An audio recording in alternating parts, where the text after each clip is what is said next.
Another one was about IGF-1. I know on the Mm. channel we haven't talked much about IGF-1. What are your thoughts on it? I guess you don't recommend patients use it. You talking about like exogenous IGF-1? Or are we Yeah, talking about? Yeah, yeah. this is something even in the bodybuilding world that used to be touted as like that was the next thing, right? That was going to be the next big thing over GH.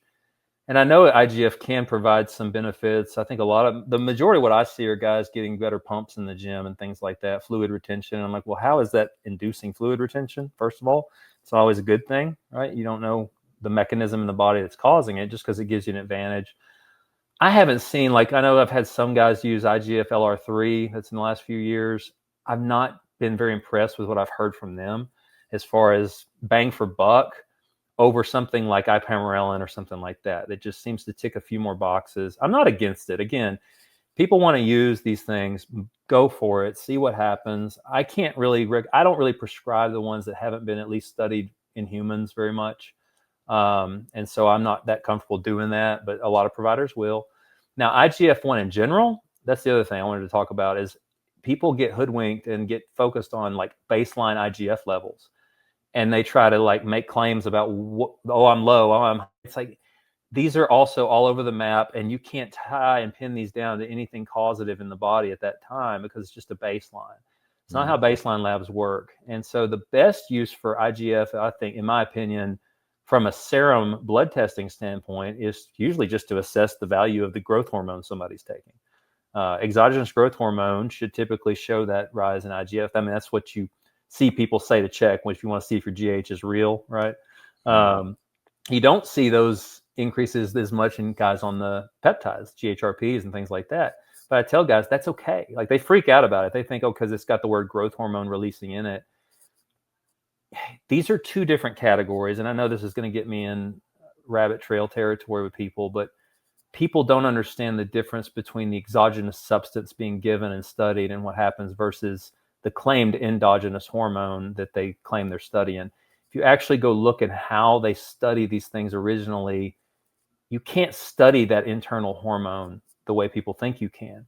What they've done is they've derived these hormones through chemical processes with animal tissues or whatever, transformed them into something that they then claim is there originally, which may or may not be true. But then they study those man-made compounds, growth hormone, whatever this precipitate that was obtained from a dried up pituitary gland that they did a lot of chemicals to and called it growth hormone. Well, why do they call it that? Because it grew certain things in a petri dish or a test tube. Same thing with IGF-1, right? That's how they came up with the idea of it, is they noticed that putting GH into these like tissue cultures would not stimulate cartilage growth. But if you took the serum of animals who'd been treated with growth hormone and you applied that to these tissue cultures, that would induce cartilage growth. So they were like, oh, there must be a transformative property in the blood of these GH given animals, right? And that's how IGF got its whole start, right? And that's fine because you're kind of getting a correlate between exogenous GH and then something in the blood that you can call IGF-1 and what that does as a downstream effect.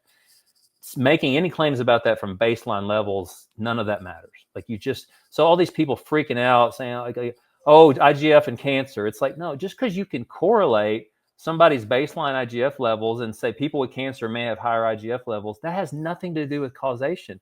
The IGF-1 levels just may be increased because they already have cancer or for some totally irrelevant reasons.